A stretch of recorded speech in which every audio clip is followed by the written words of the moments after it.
ఓం సహనావవతు సహనౌ భునక్తు సహ వీర్యం కరవావహై తేజస్వినావధీతమస్తు మా విద్విషావహై. ఓం శాంతి శాంతి శాంతి. హరి ఓం. శ్రీ గురుభ్యో నమః. హరి ఓం. శ్రీమాత్రే నమః. ఓకే, మనము లాస్ట్ క్లాస్ వరకు ఎక్కడ వరకు చెప్పుకున్నామంటే సర్వారుణ అనవద్యాంగి సర్వాభరణ భూషిత ఆ వర్స్ వరకు చెప్పుకున్నాం. సో ఇవాళ పికప్ చేసుకునే నామం ఎక్కడి నుంచి అంటే శివ కామేశ్వరాంకస్థ శివ స్వాధీన వల్లభ ఆ వర్స్ నుంచి స్టార్ట్ చేద్దాం. అయితే చేసే ముందు ఒక్కసారి మనం కొంచెం ఒక స్టెప్ బ్యాక్ తీసుకుని ఫ్లాష్ బ్యాక్ లోకి వెళ్ళి అసలు ఏం జరిగింది ఇప్పటి వరకు అని చూస్తే, నామాల్లో భండాసురుడు అనే అసురుడిది అరాచకాలు ఎక్కువైపోయాయి. ముల్లోకాలని బాధించేస్తున్నాడు. చేస్తూ ఉంటే వాడి శక్తిని తట్టుకోగలిగేది లేకపోతే తప్పించగలిగేది అమ్మవారు మాత్రమే అని అందరికీ అర్థమైంది.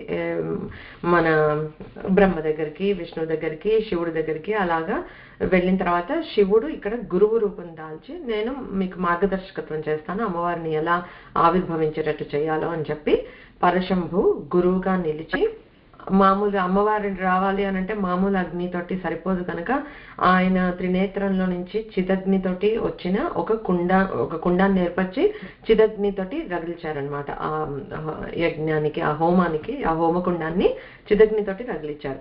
అందుకే అది చిదగ్ని కుండ సంభూత అయింది అమ్మవారు.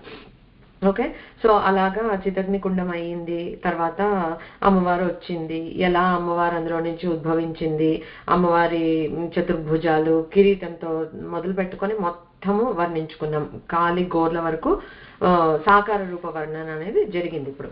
సో అమ్మవారు బయటకు వచ్చింది. సర్వారుణ మొత్తం ఎర్రగా మెరిసిపోతుంది. ఏంటి అమ్మ మంటల్లో ఉన్నప్పుడు కాదు, బయటకు వచ్చాక కూడా ఎర్రటి ఎరుపుతో మెరిసిపోతూ ఉంది. అనవద్యాంగి అసలు వంక పెట్టలేమన్నట్లుగా ఉంది అమ్మవారి సాకార రూపం అక్కడి నుంచి ఉంటే. సర్వాభరణ భూషిత, అమ్మ ఎన్ని ఆభరణాలు ధరించింది అనేది చెప్పుకున్నాం మనం. ఓకే, సో ఇక్కడ వరకు అమ్మవారి సాకార రూప వర్ణన అయింది. అమ్మవారు అలా ఆవిర్భవించారు. ఆవిర్భవించిన అమ్మవారు ఏం చేసింది, ఫస్ట్ థింగ్ వెంటనే తల్లి కదా మరి, ఆవిడ రావాలనే తపనతోటి మనం ఏం చెప్పుకున్నాం ఫస్ట్ లో, దేవతలందరూ ఆ హోమకుండంలో ఆహుతిగా వెళ్ళిపోయారు అని చెప్పుకున్నాం. అంటే ఏంటి, ఏదో లిటరల్లీ పడిపోయారు, వాళ్ళని బ్రతికించారు అట్లా అని కాకుండా వాళ్ళ అహంకారాన్ని అమ్మవారి పాదాలకు అర్పించి అమ్మ నువ్వే దిక్కు అని శరణాగతి చేసుకున్నారు. సో ఫస్ట్ వాళ్ళు నిర్వీర్యమైపోయిన దేవతలందరికీ అమ్మవారు శక్తిని ఇచ్చింది. సో వాళ్ళు మళ్ళీ చక్కగా యాక్టివ్గా స్ట్రాంగ్గా అయ్యారు. సో అయిన తర్వాత అందరూ చక్కగా జయజయలు కొడుతున్నారు అమ్మవారికి, అందరూ చాలా హ్యాపీగా ఉన్నారు. సో బ్రహ్మగారు యూజువలీ అందరికీ పెద్ద దిక్కు, దేవతలకు కూడా పెద్ద దిక్కు అంటే బ్రహ్మ. అందుకే ఏదొచ్చినా ఫస్ట్ బ్రహ్మ గారి దగ్గరికే వెళ్తారనమాట. అయితే ఆయన ఏమన్నారు, అమ్మ నువ్వు ఆవిర్భవించిన కారణం ఏంటి, ఇప్పుడు భండాసురుడిని చంపడానికి. వాడు శూన్యకపట్నం అనే నగరానికి వాడు రాజు. మరి వాడికి సమోజ్జిగా ఉండాలంటే నీకు ఒక రాజ్యము, నువ్వు ఒక రాణివి అవ్వాలి కదా అని అన్నట. అమ్మవారు నవ్విందట, అంత లీలనే కదా ఆవిడికి. సో అమ్మ నవ్వితే వెంటనే విశ్వకర్మని పిలిపిస్తే ఆయన ఈ శ్రీమన్ నగరాన్ని నిర్మాణించారనమాట అమ్మవారి కోసం. సో అమ్మవారి నివాసం ఏర్పడిపోయింది. సో ఇప్పుడు ఒక నగరం ఉంది అక్కడ, శ్రీమన్ నగరం ఉంది. అమ్మవారిని రాణిగా చేయాలి. మరి రాణిగా చేయాలి అని అంటే ఏంటి, ఒక రాజు ఉండాలి, అంటే భర్త ఉండాలి. సో అమ్మవారు ఎన్ని రూపాల్లో ఆవిర్భవించినా కూడా ఎప్పుడు శివుడినే పెళ్లి చేసుకుంటుంది. తెలిసిన విషయమే కదా మనకి. ఎన్ని మీరు అవతారాలు చూసుకున్న, ఒక దాక్షాయణి లేకపోతే పార్వతి, ఆవిడ ఏ రూపం ధరిస్తే దానికి తగ్గ రూపం ధరిస్తారు శివుడు. బట్ ఎప్పుడు వాళ్ళిద్దరికే అవుతుందన్నమాట. అనపాయిని అని అంటారు, అంటే వదలక ఎప్పుడు శివుడితోటే ఉంటుంది శక్తి. ఓకే, అందుకే మనం ఎప్పుడు పూజ చేసిన, అమ్మ పూజ చేస్తే స్వామి పూజ చేస్తే అమ్మ పూజ కంపల్సరిగా చేయాల్సిందే అనమాట. సో అలా వివాహం చేద్దామని అనుకుంటే అఫ్ కోర్స్ అమ్మవారు శివుడిని పెళ్లి చేసుకోవడానికి ఎప్పుడు సన్నద్ధంగానే ఉంటుంది కనుక షీఈస్ వెరీ హ్యాపీ. ఈ లోపల బ్రహ్మదేవుడు సరే పెద్దరికం వహిస్తున్నాడు కదా, చూసాట ఇలాగా ఈ అమ్మవారిని ఎంత ఇప్పటి వరకు వర్ణించినంత అందంగా ఉన్న అమ్మవారిని చూసి ఇటు తిరిగి శివుడిని చూస్తే మళ్ళీ ఆయనకి అనిపించిందిట, ఇంత అందంగా ఉన్న అమ్మవారికి శివుడికి ఇచ్చి పెళ్లి చేయాలా అని కొంచెం చిన్న ఇది ఆయనకు అనిపించిందిట ఒక క్షణం పాటు. ఆఫ్ కోర్స్ అందరికీ ఆ శివుడికి అర్థంగానే ఉంటుంది. నవ్వి ఆయన రూపాన్ని ఆయన కూడా మార్చుకున్నారు, అమ్మవారికి తగ్గట్టుగా మార్చుకుని ఇప్పుడు బాగున్నానా అని అడిగారట బ్రహ్మగారిని. చాలా బాగున్నారన్నారు. ఆ కమనీయత్వాత్ కామహ అంటారు. ఆ కమనీయంగా ఉన్న ఆ రూపం పేరు శివుడిది కామేశ్వరుడు అనమాట. సో కామేశ్వరుడు కామేశ్వరి అమ్మవారు అయ్యవారు అక్కడ. సో మొత్తానికి ఇద్దరు ఇదయ్యారు, పెళ్లి చేశారు. పెళ్లి చేసిన తర్వాత ఈ సరే ఈ కమనీయత్వాత్ కామహానం లోకాతీత లావణ్యం అమ్మవారిది. సో ఇద్దరిది చూడముచ్చటగా పెళ్లి అంతా అయ్యింది. మరి పెళ్లి చేయాలంటే కన్యాదానం చేసే వాళ్ళు ఉండాలి కదా. అమ్మవారికి పుట్టింటి వాళ్ళంటే ఎవరంటే విష్ణుమూర్తి, ఎప్పుడు సహోదరి, నారాయణ సహోదరి అని అంటారు కదా. సో అక్కడ వాళ్ళు వచ్చి ఆయనే కన్యాదానం చేశారు. మొత్తానికి పెళ్లి అయిపోయింది. ఓకే, ఆ పెళ్లి అయిన తర్వాత అమ్మవారు వెళ్ళి పట్టాభిషేకం కోసం అని, ఇది పెళ్ళయింది, ఇప్పుడు నెక్స్ట్ రాణి అవ్వాలి కదా. సో అక్కడ మంచిగా పట్టాభిషేకం వేడుకలన్నీ ఆ శ్రీవన్నగరంలో జరిపించారట. అప్పుడు అక్కడ మనకి ఆ పంచబ్రహ్మాసనం మీద అమ్మవారు శివుడి పర్యంకంగా చేసుకుని శివుడి మీద కూర్చుంది. యూజువల్లీ ఇప్పుడు మనకి కొన్ని ఇవి చేయాలంటే కూడా భర్త తొడ మీద కూర్చొని చేయాలి అని అంటారు. ఫర్ ఎగ్జాంపుల్ నేను వేణిదానం చేసినప్పుడు ప్రయాగలో అలాగే చేయించారు. సో అలాగనమాట. సో అంకస్థ అంటే అలా ఒడిలో కూర్చునింది అని. అందుకే అమ్మవారి ఊరులు ఎలా ఉంటాయి అని అంటే అది శివుడికే తెలియాలి, ఇంకెవరు దాన్ని వర్ణించలేమని చెప్పి వశిన్య వాగ్దేవతలు కూడా వదిలేశారు కదా. అందుకని అనమాట, ఎందుకంటే అమ్మ అక్కడ కూర్చుంటుంది, ఆయనకే తెలుసు అంతే. సో అది శివ కామేశ్వర అంకస్థ. సో ఇక్కడి నుంచి వచ్చే కొన్ని నామాలన్నీ నీకు ఫస్ట్ ఈ రెండు నామాలు అయితే శివ కామేశ్వర అంకస్థ, శివ స్వాధీన వల్లభ అంటే అక్కడ వెళ్ళి కూర్చుంది వరకు. ఓకే, సో చిదగ్నికుండంలోంచి వచ్చింది అమ్మ, పట్టాభిషేకం ఒక ఘట్టం గడిచిన తర్వాత వెళ్ళి ఆ పరమశివ పర్యంకం పైన స్వామి ఒడిలో అమ్మవారు కూర్చుంది అక్కడి వరకు. సో మిగతా కథని త్రూ నామాలు చెప్పుకుంటూ వెళ్దాము, బట్ కథ కంటిన్యూస్ అనమాట. ఇక్కడ నుంచి జస్ట్ ఆ గ్యాప్ కొంచెం ఫిల్ చేద్దామని చెప్పారు. సో ఇక్కడ ఇప్పుడు నామం ఏంటి, శివ కామేశ్వరాంకస్థ, అది అష్టాక్షరి. ఓకే, శ్రీ శివ కామేశ్వరాంకస్థాయే నమః. ఇక్కడ శివస్వరూపుడు అంటే శివం అంటే మనకు తెలుసు మంగళం శుభం అవన్నీ. తర్వాత కామస్వరూపుడు, మళ్ళీ ఇప్పుడే చెప్పాం కదా, ఒకటి కమనీయత్వాత్ కామహ అంటే అంత అందమైన స్వరూపంలో ఉన్న శివుడు, అదొకటి మీనింగ్. కామం అని అంటే ఏంటి, ఒక కోరిక. మనకందరికీ తెలిసింది కామం అంటే కోరిక. ఆ కోరికతో కూడిన శివుడు అనమాట. అంటే కోరిక అంటే ఏదో మనకుండే లాంటి మెటీరియల్ డిజైర్ కాదు. ఎట్లాంటి కోరిక, సృష్టి చేయాలి అనే కోరికతో కూడిన శివుడు ఇక్కడ. సో శివ కామేశ్వర, అలా సృష్టి చేయాలనే కోరిక ఉన్న శివుడి యొక్క అంకం మీద కూర్చుంది అమ్మవారు. అది దీనికి మీనింగ్ అనమాట. ఇక్కడ శివుడు అని అంటే మనం ఏం చెప్పుకోవాలంటే బ్రహ్మహసి పదే నిస్త్రైగుణ్యే శివాయ నమో నమః అంటాం. అంటే ఈ నిస్త్రైగుణ్యే, ఈ త్రిగుణాలకి అతీతంగా ఉన్న పరమాత్మ స్వరూపం ఏదైతే ఉందో అది ఇక్కడ శివుడు అని అంటే అనమాట. అంటే ఆ స్థితిలో శివం కేవల, ఇంకెవ్వరూ లేడు, శివుడు ఒక్కడే ఉన్నాడు సృష్టికి పూర్వం అనమాట. అసలు ఆ సంకల్పం రాని ముందర ఓన్లీ శివుడు, నథింగ్. అమ్మవారు కూడా లేదు. ఎప్పుడైతే ఆయన మనసులో ఇలా సంకల్పం వచ్చిందో అప్పుడు అమ్మవారు వచ్చింది, మొత్తం సృష్టి అంతా చేసింది. దానికి వద్దాం మళ్ళీ. సో ఎలా ఉంటాడంటే అలాంటి స్థితిలో ఉన్నప్పుడు శివుడు శుద్ధ స్ఫటిక సంకాశం త్రినేత్రం పంచవక్త్రకం గంగాధరం దశభుజం సర్వాభరణ భూషితం. అలా మనము యూజువల్ గా శివుడిని చూస్తే చాలా సింపుల్ గా ఓన్లీ నాగుపాములు, పులి చర్మము లేకపోతే ఏనుగు చర్మము, విభూతి పూసుకొని ఉంటాడు, పుర్రెలు వేసుకొని అట్లా అనుకుంటాం. ఈ నిజంగా అసలు ఈ కామేశ్వర స్వరూపం అనేది చూస్తే అసలు శివుడు ఐశ్వర్య ప్రదాత. ఓకే, అంత ఐశ్వర్యం ఉంది కనుకే ఆయన అంత డిటాచ్డ్ గా ఉన్నారేమో. అన్నీ ఉన్న వాళ్ళకి ఏమి చూపించుకోవాల్సింది ఏమీ లేదు కదా, అంతమంది అయినప్పుడు, అందుకని. బట్ యూజువల్లీ అనుకుంటారు అందరూ ఐశ్వర్యం కోసం అయితే విష్ణుని చేయాలి, ముక్తి కోసం అయితే శివుడిని పూజ చేయాలని. అలా ఏం లేదు. శివుడు ఐశ్వర్య ప్రదాత. కుబేరుడికి ధనాన్ని ఇచ్చింది శివుడు అంటే ఊహించుకోండి. ఇంకా అలా అన్నమాట. సో ఆ శుద్ధ స్ఫటిక సంకాశం లాగా శుద్ధంగా ఉండి ఈ జీవులు ఇప్పుడు మహాప్రళయం వచ్చినప్పుడు ఏమవుతుంది అని అంటే అట్ దట్ టైం ఏ జీవులైతే ఉంటాయో మొత్తం అందరినీ తనలో కలిపేసుకుంటాడు దేవుడు. ఓకే, అది హిరణ్య గర్భం అనే ఒక ఇది ఉంటుంది మనకి. అంటే ఏంటి, మన అందరం బీజప్రాయంలో మన వాసనలు మన ఇది పెట్టుకొని ఉంటాం, అప్పుడు కూడా ఉన్నాం, శివుడిలో ఉంటాం, బెస్ట్ ప్లేస్ టు బి. కానీ మళ్ళీ మన కర్మ ఫలాలని అనుసరించి, బికాస్ అది జరగాలి కదా సృష్టి కార్యం, అప్పుడు అనుకుంటాట శివుడు ఓకే ఇట్ ఈస్ టైం మళ్ళీ ఈ జీవులందరినీ మళ్ళీ పుట్టించి మళ్ళీ ఆట ఆడించాలి అని ఆయనకు అనిపిస్తుంది. కాసేపు బ్రేక్ తీసుకోగానే మళ్ళీ అనిపిస్తుంది, అప్పుడు పునఃసృష్టి స్టార్ట్ అవుతుంది అనమాట. అది ఆ కామం కలిగిన శివుడిని కామేశ్వరుడు, ఆ శివుడే కామేశ్వరుడు అనమాట. సో కామేశ్వరుడు అలా అనుకోగానే ఒక సంకల్పమే అమ్మవారు అనమాట, ఇచ్ఛాశక్తి. ఆ సంకల్ప శక్తి, స్వామి యొక్క సంకల్ప శక్తి అమ్మవారు. ఓకే, సో మామూలుగా త్రిగుణాలు శివుడికి అసలు ఈ సృష్టి ఇవేవి పట్టవు. ఇప్పుడు కూడా ఆయన సంకల్పం వచ్చింది, ఆ తర్వాత మొత్తం చేసేది అమ్మవారే. బాల లీలా వినోదిని అని అంటే చక్క చిన్నపిల్లలాగా ఆటలు ఆడుకుంటూ ఉంటుంది సృష్టిలో మనందరినీ పెట్టి. మనం ఏదో ఇలా ఈ పిక్కలు నప్పుతున్నాం అని చెప్పేసి మనం ఆడుకుంటాం కదా, అలాగా అమ్మవారు నీ ఆట కట్టు, నీ ఇక్కడ పెట్టు అలాగా అనుకుంటూ మనందరితోటి అమ్మ అలాగా ఒక లీలగా నడిపిస్తుంది సృష్టి మొత్తాన్ని అని చెప్పి. అయితే శివుడికి సంకల్పం రాగానే ఏమైంది, భగవంతుడికి వచ్చిన సంకల్పం అని అంటే ఏంటంటే తిరుగులేంది, సత్య సంకల్ప. అంటే అదే ఈశ్వర శాసనం అని అంటారు కదా, స్వామికి ఒక తలపు రావటము మళ్ళీ అది కాకపోవటం అనేది ఉండదన్నమాట. సో తిరుగులేని శాసనం మనకి శివగామి అంటుంది కదా, నా మాటే శాసనం టైప్ లో స్వామి వారి సంకల్పమే శాసనం, దానికి వేరే ఇదేం లేదు. సో మనము చేస్తాం చాలా సంకల్పాలు వికల్పాలు మనకి ఉంటూనే ఉంటాయి. కాకపోతే వాటికి ఒక సంకల్పం నిర్వర్తించాలని అనుకోండి, మనకి వి నీడ్ 3 things కదా. ఫస్ట్ చేయాలి అనే ఇచ్చ, నా కోరిక, విల్లుంటేనే మనం అసలు ఆలోచిస్తాం దాని గురించి.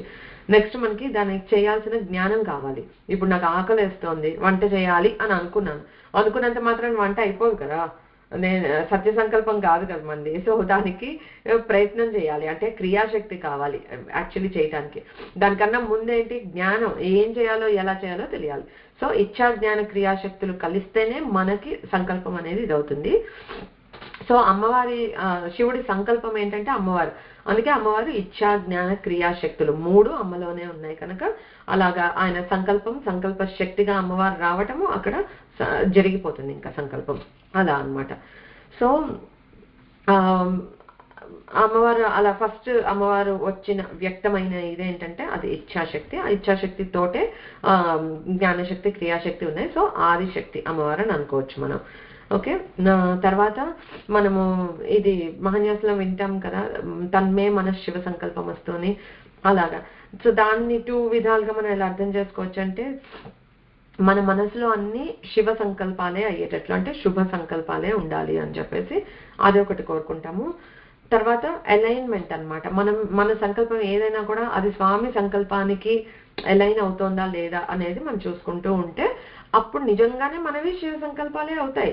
ఎందుకు కావు అంటే, ఇప్పుడు మనం ఎంత ఇవన్నీ కాచి వడబోసి అల్టిమేట్ గా మనం తీసుకునే సారం ఏంటంటే, ఇప్పుడు ఇవన్నీ చదువుకుంటే ఇవన్నీ చెప్పాక పోను ఇంకా తత్వంలోకి డీప్ గా వెళ్ళినప్పుడు everything is right within us అనేది మనం రియలైజ్ అవుతాం. జ్ఞానం అంటే అదే అల్టిమేట్ గా.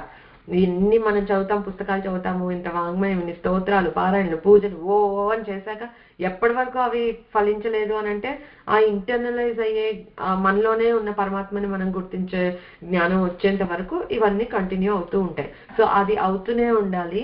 అందుకే మనకి మన సనాతన ధర్మంలో ఈ కర్మకాండకి ఎంతైతే చెప్పారో ఇంపార్టెన్స్, జ్ఞానకాండకి కూడా అంతే ఇంపార్టెన్స్ ఇచ్చారు. సో విచారణ, శ్రవణము, మననము, పుస్తక పఠనము, స్వాధ్యాయం very very very important in spiritual growth. అర్థం అవ్వకపోయింది మనం చదువుతూ ఉండాలి. ఒక 10 సార్లు చదివితే ఒక పాయింట్ అర్థం అవ్వచ్చు, that's okay, it's still progress. So we have to continue doing that. Without that మనకి అసలు జ్ఞానం అనేది, పూజలు ఎంత చేసినా నీకు సాకార రూపం మహా అయితే మనకి శరణాగతి వస్తుంది, భక్తి, శ్రద్ధ, ప్రేమ, ఆనందం అన్నీ వస్తాయి. మన వల్ల ఎవ్వరికి అపాయం జరగదు, మన వల్ల నలుగురికి మంచి ఇది ఉంటుంది, అంతా బాగుంటుంది. కానీ మనం we have to aim for the next step. మనుషులుగా పుట్టాం కనుక కష్టపడాలి, తప్పించాలి దానికోసం. సో ఆ సంకల్పం తన్మే మన శివ సంకల్పం వస్తూ ఉంటే మన సంకల్పాలు ఎప్పుడు దేవుడికి డిఫరెంట్ గా ఉండకూడదు అనేది పెట్టుకోవాలి. తెలిసి తెలియక ఎప్పుడు మనసులో ఎవరికి చెడు కోరుకోకుండా ఉంటే యాజ్ అ ఫస్ట్ స్టెప్ మనం రైట్ పాత్ లో ఉన్నామని అనుకోవచ్చు. కోపం వస్తుంది ఎవరికో, నిజంగా మనం మీన్ చేయకుండా ఒక్కొక్కసారి స్లిప్ అవుతూ ఉంటాము. అలాంటివి మనం కట్ చేస్తూ ఉంటే యాజ్ అ ఫస్ట్ స్టెప్ ఒక స్పిరిచువల్ పాత్ లో మనం ఉన్నాము అని అంటే అలాంటివి కట్ చేసేయాలి. ఊరికే లేనిపోయిన గాసిప్స్, ఇంకొకరి గురించి చెడు కామెంట్స్, అట్లాంటివి ఆపేస్తే నెమ్మదిగా నెక్స్ట్ స్టెప్ అమ్మవారు చూపిస్తుంది.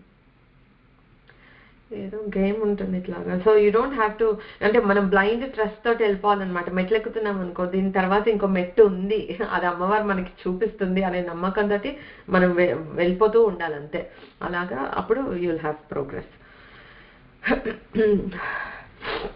ఓకే, సో ఇప్పుడు మనము సంకల్ప శక్తి అమ్మవారు అని చెప్పుకున్నాం. ఎక్కడి నుంచి వచ్చింది సంకల్పం? శివుడి మనస్సులో నుంచి వచ్చింది కదా. సో అంటే ఇక్కడ ఏం చెప్తున్నారు అని అంటే అమ్మవారు అయ్యవారికి భిన్నమైనది కాదు. ఓకే, ఇద్దరు ఒకటే, లోపల ఉంది. అప్పటి వరకు మనకి ఇలా థాట్ అనుకోగానే బయటకి ఇంకొకళ్ళు ఎవరో వచ్చేసి దాన్ని ఎగ్జిక్యూట్ చేయరు, మనమే చేసుకోవాలి. స్వామికి అలా ఒక థాట్ రాగానే అమ్మవారి శక్తి బయటకు వచ్చింది. అప్పటి వరకు శివుడు స్థానుహు, ఏమి చేయడు, అంతే అలా కూర్చుని ఉంటాడు. ఎప్పుడైనా మనం అర్థం చేసుకోవడానికి ఎలా అంటే శివుడు ఈజ్ లైక్ దీపం, కదలడు. మొత్తం అంతా వ్యాపించేది ఏంటి? వెలుగు. అది అమ్మవారు. సో సృష్టి కూడా అంతే, శివుడు అక్కడే ఉంటాడు, ఆయనకి ఏమి పట్టదు, ఆయన ఎప్పుడు యోగంలోనే ఉంటాడు. ఆ మొత్తం బ్రహ్మాండం అంతా వ్యాపించి విస్తరించి ఇచ్చేసేది ఎవరు అంటే అమ్మవారు. అందుకే మీరు చూస్తే అంటే శివతత్వం అలాంటిది. అందుకే మనం కథల్లో చూస్తే పురాణాల్లో అమ్మవారు ఎన్నో అవతారాలు ఎత్తింది, విష్ణుమూర్తి ఎన్నో అవతారాలు ఎత్తాడు, కానీ బ్రహ్మగారు ఎప్పుడు బ్రహ్మగారే, శివుడు ఎప్పుడు శివుడే. వాళ్ళిద్దరూ మొత్తం యాక్టివిటీ, కైనెటిక్ ఎనర్జీ అంతా ఎవరు అని అంటే విష్ణువు వైష్ణవి అంతే, నారాయణ నారాయణి. అందుకని వాళ్ళిద్దరికి జోడి పేర్లు అట్లా వచ్చాయి అనమాట. సో తాత్వికంగా వాళ్ళిద్దరూ ఒకటి అలా. ఓకే, సో ఇందులో మనం చెప్పుకుంటూ ఉంటే ఒకటి సౌందర్య లహరిలో ఆదిశంకర్లు వర్ణిస్తారు. చాలా మంది చాలా రకాలుగా వర్ణించారు ఈ మణిద్వీపము, శ్రీమన్నగరము. ఇందులో కూడా వచ్చే నామాలు వస్తాయి, బట్ అన్ని కొంచెం డెప్త్ వెళ్ళకపోయినా ఒకసారి చెప్పుకుని విల్ డీప్ డైవ్ ఇంటూ ఆ నామాలు. సుధా సింధోర్మధ్యే సురవిటపి వాటీ పరివృతే మణిద్వీపే నీపో పవనవతి చింతామణి గృహే శివాకారే మంచే పరమశివ పర్యంక నిలయాం భజంతి త్వాం ధన్యాః కతిచన చిదానందలహరీం.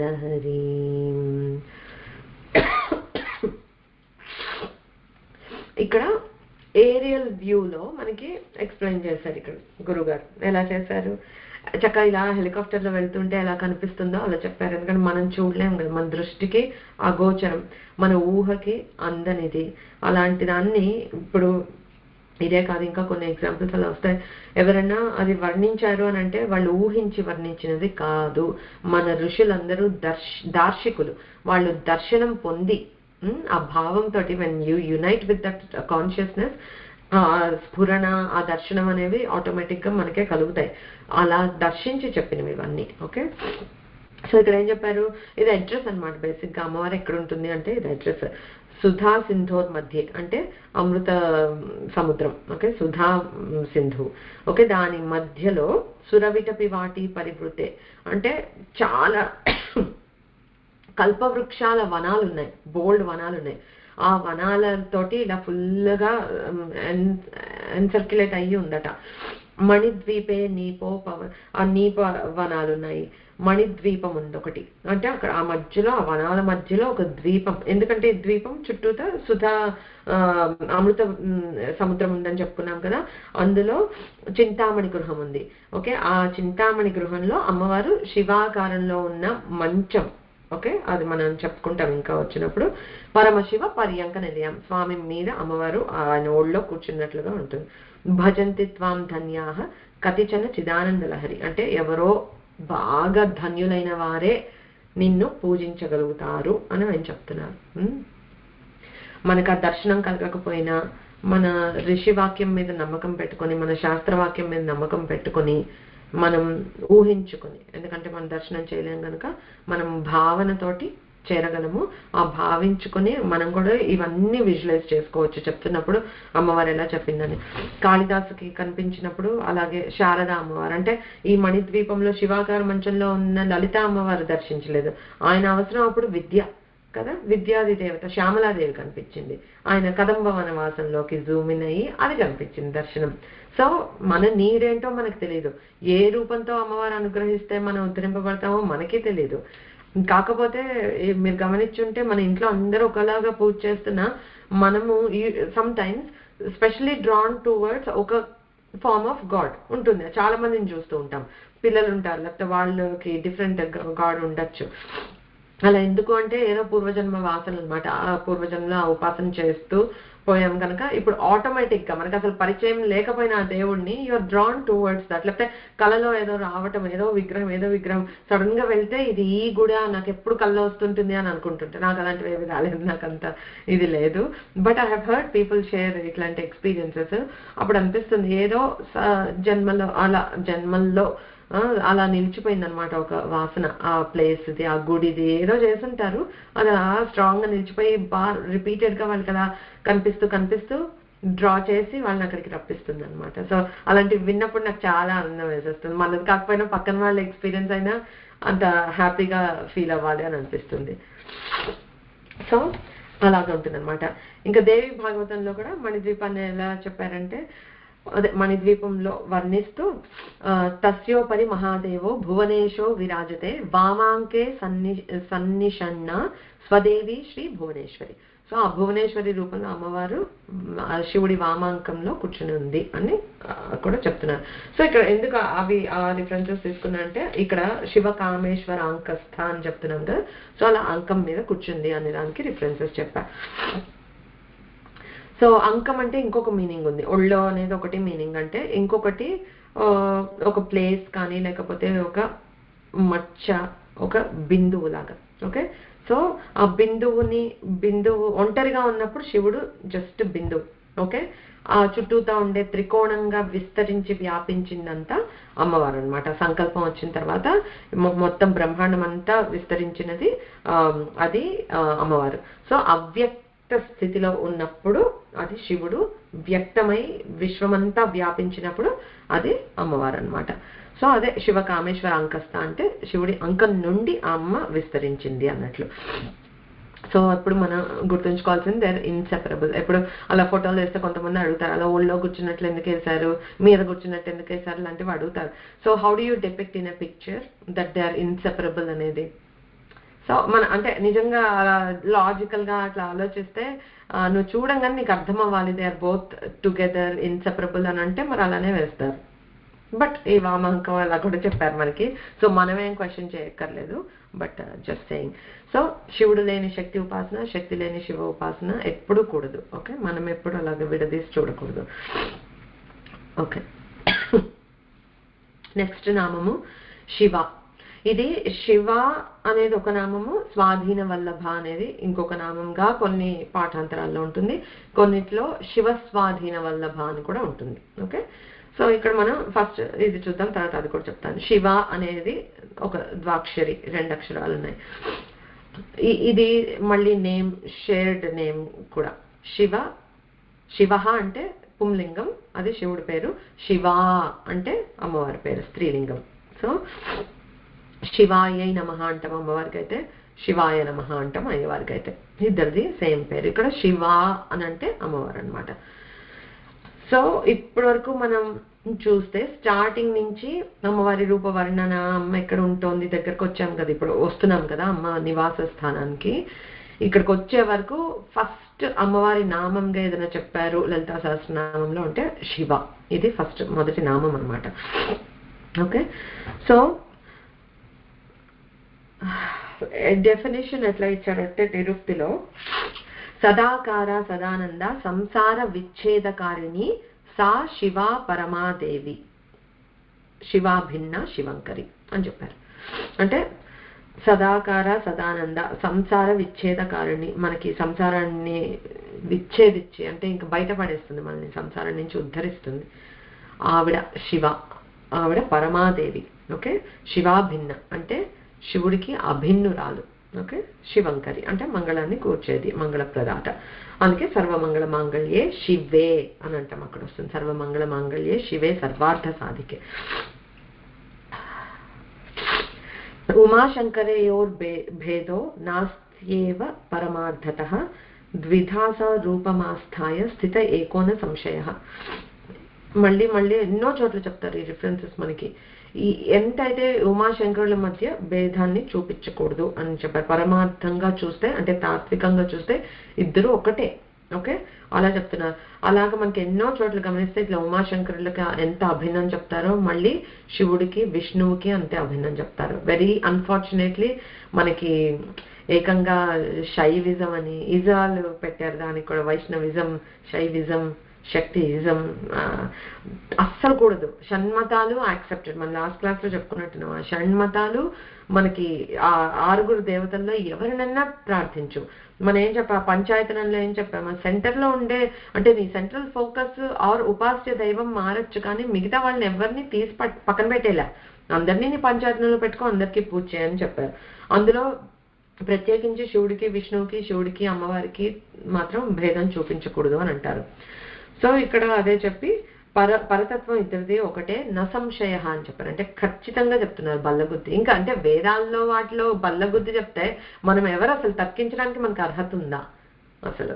అంటే అలా అనేవాళ్ళు ఆలోచించుకోవాలి. బట్ అది వేదాల్లో ఎక్కడా భేదం చెప్పబడలేదు. నువ్వు ఇట్స్ ఓన్లీ ఇప్పుడు పురాణాలకు వచ్చాక ఏంటంటే అదంతా కథాపరంగా సాగుతుంది కనుక ప్రతి పురాణము స్టార్ట్స్ ఫ్రమ్ మొత్తం పూర్వం కల్పం అంతా ఎండ్ అయిపోయింది, ఇప్పుడు పునః సృష్టి జరుగుతోంది నుంచి అన్ని స్టార్ట్ అవుతాయి ఆల్మోస్ట్ ప్రతిదీ. అయితే అక్కడ నువ్వు ఆ పురాణం ఎవరి గురించి అయితే చెప్తున్నామో ఆబ్వియస్ గా వాళ్ళని ఎలివేట్ చేసి చెప్తారు, అంతేగాని ఇంకెవరిని తీసిపడేలా. నువ్వు విష్ణు పురాణం చేస్తే విష్ణువుని ప్రైమ్ గాడ్ గా చెప్తారు, అలానే బ్రహ్మాండ పురాణము ఇంకేదో శక్తికి సంబంధించినైతే అమ్మవారిని ప్రైమ్ గా చెప్తారు, శివ పురాణంలో శివుడిని ఎలివేట్ చేస్తారు. అలాగా అలా జస్ట్ కథ పరంగా అలా చెప్తారు తప్పితే that doesn't mean anything. Basic గా బాటమ్ లైన్ మనం గుర్తుంచుకోవాల్సింది ఏంటంటే ఈ వేదంలో చెప్పబడిన దేవతలు ఎవరిని పట్టుకున్నా మనకి మోక్షం వస్తుంది. ఓకే, ఏదో అందరు పూజ చేసి అలాని హడావడి పడిపోక్కర్లేదు, అలాని భేదం ఉంది అని కూడా అనుకోక్కర్లేదు అనమాట. సో ఆ భేదం చూడొద్దు, నసంశయ అని చెప్పారు. యథా శివస్తథా దేవి, యథా దేవి తథా శివ. అది ఇంకొక స్టేట్మెంట్, ఇంకంతే డిక్లరేషన్స్ అవి, వాటిలో ఇంకేం లేదు. శివుడు ఎట్లా ఉంటాడో అమ్మవారు అలాగే ఉంటుంది, అమ్మవారు ఎలా ఉంటుందో శివుడు అలాగే ఉంటాడు, ఇద్దరిలో భేదమే లేదు అని అంటున్నారు. అయితే మనకి ఎలా చూడొచ్చు అని అంటే ఇప్పుడు వేరే ఏ దేవతలకి లేనిది మనకి శివపార్వతులకి మాత్రమే ఉన్నది ఏంటి అంటే వాళ్ళిద్దరు ఎంత ఇన్సెపరబుల్ అంటే ఇక్కడ వామాంకం మీద కూర్చోబెట్టినా సరిపోలేదు, ఇంకా అర్ధనారీశ్వరులు అయిపోయారు. వేరే ఏ దేవతలకైనా అలా ఉందా? లీలగా అయినా ఉందా? నో, ఓన్లీ ఆది దంపతులు అంటే పార్వతీ పరమేశ్వరులు అంతే. ఎంత వైష్ణవులైనా ఐ థింక్ పూజ చేసినప్పుడు పెళ్లికి ముందు గౌరీ పూజే చేస్తారు అనుకుంటాను కదా. మరి ఆ గౌరీ అంటే అలాంటి భేదాలు పెట్టుకోకుండా మనమైతే అలా పెట్టుకోకూడదు, అమ్మవారే అన్ని స్వరూపాల్లో ఉంది. సో ఎలా చేసినా పూజ చేస్తాం. సో ఇక్కడ మనం ఎవరైనా కనిపించంగానే ఆది దంపతుల్లా ఉన్నారు అని అంటాం. ఆది దంపతులు అంటే పార్వతీ పరమేశ్వరులా ఉన్నారని దండం పెట్టుకుంటాం ఎవరైనా పండు ముత్తైదులు ఎవరైనా కనిపిస్తే. సో ఒకటి అర్ధనారీశ్వర తత్వం. వేరే 5 విషయాలుగా వీళ్ళిద్దరూ ఎంత ఈక్వల్ గా ఒకేలా ఎలా ఉంటారు అనేది ఆ సామ్యాన్ని చెప్తున్నారు. ఇది ఎట్లా సమానంగా ఉంటారు అనమాట ఇద్దరు. ఎట్లా అధిష్టాన సామ్యం అంటే వాళ్ళు అధిష్ఠించి ఉండేది ఏంటి? ఫర్ ఎగ్జాంపుల్ శివలింగం తీసుకున్నాం అనుకోండి, శివలింగం ఉంటుంది, కింద పానవట్టం ఉంటుంది. అది పానవట్టం అమ్మవారు, శివలింగం శివుడు. అగైన్ ఇన్సెపరబులే కదా, రెండు లేకుండా మొత్తం శివలింగమే కాదు. ఎక్కడైనా చూసారా పానవట్టం లేని లింగం? చూడం కదా అసలు మనం. సో అది అధిష్టాన సామ్యం అంటే ఇద్దరు ఉంటారు అందులో, పీరియడ్, ఇంకా అందులో మాట్లేదు. అలాగే శ్రీచక్రంలో తీసుకుంటే త్రికోణ రూపిణి శక్తి, బిందు రూప శివస్మృత. సో అందులోనూ మళ్ళీ ఇద్దరు ఉన్నారు. సో అధిష్ఠించి ఉండే యంత్రాలు ఇవి కూడా ఇద్దరు సమంగా ఉంటారనమాట అందులో. తర్వాత అనుష్ఠాన సామ్యం అంటే చేసే పనులు ఏంటి? సృష్టి, స్థితి, లయ, తిరోధానం, అనుగ్రహం. పంచకృత్యాలు. మళ్ళీ మనం పంచకృత్య పారాయణకు వచ్చినప్పుడు డీటెయిల్గా చెప్పుకోవచ్చు. బట్ ఈ 5 కృత్యాలు ఇద్దరు మంచి హార్మనీ అన్నమాట. ఆ సమత్వం అంటే ఏంటంటే ఒక హార్మనీ. నువ్వు ఇప్పుడు ఇది చేస్తున్నావు, నువ్వు సృష్టి చేస్తున్నావు, ఉండు నేను లైవ్ చేస్తా పక్క నుంచి అని చెప్పి శివుడు చేయడు. ఎవరి టైం వాళ్ళదే, ఎవరి ఇది వాళ్ళదే, మంచి ఈక్విలిబ్రియం అండ్ హార్మనీలో సాగుతూ ఉంటుంది అనమాట. అది అనుష్ఠాన సామ్యం. తర్వాత అవస్థా సామ్యం అంటే చేసే పనులు ఉన్న ఇది అంటే శివుడు తాండవం చేస్తూ ఉంటే అమ్మవారు కూడా అలా కూర్చుని అలా చూడదు, అమ్మవారు కూడా తోడుగా లాస్యం చేస్తూ ఉంటుంది. సో దానికి కూడా వాళ్ళిద్దరు ఒకే అంటే అప్పుడు ఆ నృత్యము ఆనందాన్ని అనుభవిస్తుంటే ఇద్దరు ఈక్వల్ గానే ఇచ్చేస్తారనమాట. తర్వాత నామ సామ్యం అంటే చెప్పుకున్నాం ఇప్పుడు శివ లేకపోతే శివ శివాని, భవ భవాని, రుద్ర రుద్రాణి, మృడ మృడాని, అలాగా పేర్లలో కూడా ఇంకెవరికి అంత పేర్లలో సామ్యం ఎక్కడ మనం చూడం, ఓన్లీ శివపార్వతుల్లోనే. తర్వాత రూప సామ్యం తెలిసిందే, ఇద్దరికి చక్క త్రినేత్రము చంద్రవంక. గణపతికి కూడా ఉంటుంది త్రినేత్రము చంద్రవంక, అందంగా ఉంటారు. సో అలా రూప సామ్యం కూడా ఉందన్నమాట వాళ్ళిద్దరికి. అంతల్లా టుగెదర్ గా ఉంటారు వాళ్ళు, ఇన్సెపరబుల్. అది అభేదం అంటే అదనమాట. తర్వాత ఇందాక చెప్పుకున్నాం కదా వశకాంతౌ శివస్మృత అంటే శివుడు ఆ దీపాన్ని ఆధారంగా చేసుకుని విస్తరించే కాంతి అమ్మవారు అన్నమాట. సో దీపం లేదే కాంతి లేదు కదా, అలా అని కాంతినివ్వని దీపము ఉండదు. సో అవే శివాశివులు అనమాట. సో ఎలా అయితే అగ్ని నుంచి వేడి, చంద్రుడి నుంచి వెన్నెల, లేకపోతే వాటర్ నుంచి తడి తేమ, అవి మనం సెపరేట్ చేయలేం కదా, అవి న్యాచురల్, అంత సహజం. అలాగా శివాశివులు ఇద్దరు కూడా సహజం, అందుకే వాళ్ళు అర్ధనారీశ్వరులు అయ్యారు. ఇంకా మరే దేవతలకి లేనంత ఇన్సెపరబుల్ అనే అభేదము ఇట్లా మనకు తెలుస్తుంది. సో అమ్మవారు శివ అనేది ఆ నామం. Next the Swadhina Vallabha. ఇది షడక్షరి నామము. శ్రీ స్వాధీన వల్లభాయై నమః. స్వాధీనం అంటే స్వ అధీనం అంటే మన అధీనంలో పెట్టుకోవటం. వల్లభ అంటే ప్రియమైన భర్త అనుకున్నాం. సో తన స్వాధీనంలో పెట్టుకున్న ఒక మంచి భర్త కలది అని స్వాధీన వల్లభాయే నమః అంటే. అయితే అమ్మవారు ఏం చేసినా శివుడు అడ్డు చెప్పట్ట, అది వాళ్ళిద్దరికి ఒక ఒప్పందం. నేను ఏం చేసినా మీరు అడ్డు చెప్పకూడదు అని అన్నట. అలాగే అని అన్నట్ట శివుడు చేస్తుంది. సో అంత మంచి హస్బెండ్ అనమాట శివుడు. అందరు భర్తలు అలా ఉంటే చాలా బాగుంటుంది కదా, మనం ఏం చేసినా నో అనకుండా ఉంటే అని అనిపిస్తుంది. కానీ అస్సలు బాగోదు, ట్రస్ట్ మీ, అస్సలు బాగోదు. నిజంగా we need someone who will challenge us and అప్పుడే మనం బాగుపడతాము. అది అప్లికబుల్ ఫర్ బోత్, ఇద్దరికి కూడా. ఎవరు అలా వినకూడదు. అంటే ఇప్పుడు సహధర్మచారిణి అని అంటే ఒక మంత్రిగా, మరి కరణేషు మంత్రి అన్నట్లుగా భార్య కూడా ఇది ఇవ్వాలి. బట్ నేను చెప్పేది ఏంటంటే ఇక్కడ శివుడు ఏమి అనడు, అది మాత్రం కరెక్టే. ఎందుకు అనంటే శివుడు ఏదో అనే విధంగా అమ్మవారు ఎప్పుడు ఏ పని చేయదు. ఆయన మనసును తెలుసుకుని ఆయనకి తగ్గట్టే ప్రవర్తిస్తుంది కనుక ఆవిడ చేసిన దేనికి అడ్డు చెప్పాల్సిన అవసరం రాలేదు. సో మనం కూడా అలాగే మనసెరిగి ఏం చెయ్యాలో మనమే చేసేస్తూ ఉంటే మనం చేసే పనికి అడ్డు ఎవరు చెప్తారు? ఏదో అటు కాకుండా కొంచెం ఇంబ్యాలెన్స్ అయితేనే కదా ఒక వాదన అలా వచ్చేది. సో మనం అది గుర్తుపెట్టుకోవాలి. మనకి ఇంగ్లీష్లో అంటారు and obedient wife commands her husband అని అంటారు. అంటే కమాండ్ అంటే నువ్వేదో రాక్షసులాగా జులుం చలాయించాలి అలా ఏం లేదు. The more obedient you are, నీ మాట అవతల వాళ్ళే వింటారు. So maybe that is something that we can try అనమాట. సో అమ్మవారు ఎప్పుడు స్వామి సంకల్పానికి విరుద్ధంగా, ఆవిడే సంకల్ప శక్తి, ఇంకా వేరే శివ సంకల్పానికి విరుద్ధంగా చేసేది ఏముంటుంది? ఏమీ ఉండదు. ఓకే. నిత్యం వసతి తత్రాపి పార్వత్యా సహ ధర్మకృత్ మధ్యే దేవి గృహం తత్ర తదధీనస్తు శంకర. మళ్ళీ ఇంకొక రిఫరెన్స్ అన్నమాట దేవి భాగవతంలో. ఏం చెప్తున్నారు? తన నుండి ఉద్భవించి అమ్మవారు మొత్తం సృష్టించేస్తూ ఉంటే అక్కడ ఆ సహధర్మచారిణిగా అమ్మవారు అన్ని కర్తవ్యాలన్నీ చేస్తూ ఉంటే ఆ గృహ మధ్యంలో చక్కగా శివుడు ఉండి తదధీనస్తు శంకర, చక్కగా ఆవిడ ఆధీనంలో హాయిగా ఉన్నట్ట, ఏ పని చేయకుండా చక్కగా అన్ని అమ్మవారే చక్క పెట్టేస్తూ ఉంటే ఇంక ఈయన వరి అవ్వాల్సిందే ఉంది, అంత హాయిగా చక్కగా ఉన్నాడట. సాక్షి చేత కేవలం నిర్గుణశ్చ. ఆయనకి ఏమి గుణాలు అక్కర్లే, తమో గుణం ఇవన్నీ, లేకపోతే రాజసమో లేకపోతే సాత్వికమో అవన్నీ ఎందుకు కాదు. త్రిగుణాలు are very important to have a state of equilibrium. మొత్తం సృష్టి అంతా సాత్వికంగా ఉంటే నడవదు. అందులో రాజసం ఉండాలి, తామసం ఉండాలి. తామసం ఉంటేనే నిద్ర లేకపోతే జీవితం ఎక్కడ.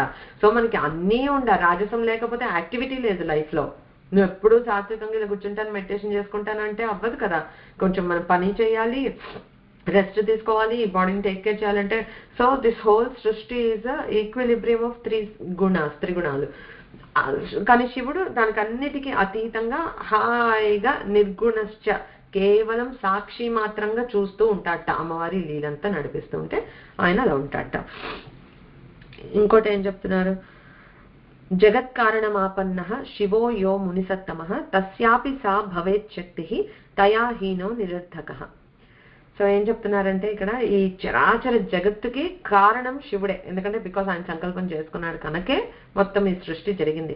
కానీ దానికి తగ్గ శక్తి, ఆ సృష్టిని చేసినది, నడిపిస్తున్నది అంతా మాత్రం అమ్మవారే. కాబట్టి ఏమంటున్నారంటే ఇక్కడ అమ్మ లేకపోతే శివుడు నిరర్ధకుడు, ఏమీ చేయలేడు అని. అంటే ఆలోచిస్తే నిజంగానే అసలు సంకల్పం లేకపోతే ఆయన అలా ఎంతసేపు యోగంలో ఉండిపోతాడు అంతే. That's his true state. ఏంటి, అంటే తనలోకి తాను అంతర్లీనంగా చూసుకుంటూ ఎప్పుడు ధ్యానంలో ఉండటం, అది శివుడు. ఆ శుద్ధ స్ఫటిక సంకాశం అని అంటే అలా ఉంటాడనమాట. ఎప్పుడు ఆయనకి ఏమీ పట్టదు. అలాంటిది ఏదో మన కోసం అలా సంకల్పం వచ్చింది, అమ్మవారు మొత్తం నడిపిస్తుంది అనమాట. సో అలా లేకపోతే అసలు శివుడు ఏమీ చేయలేడు అని అంటారనమాట. ఇక్కడ స్వాధీన వల్లభ అన్నాం కదా. ఇంకొకలా ఎలా చూడొచ్చు అంటే, ఇప్పుడు త్రికోణ రూపిణి శక్తి బిందు రూప శివస్మృత అన్నాం కదా.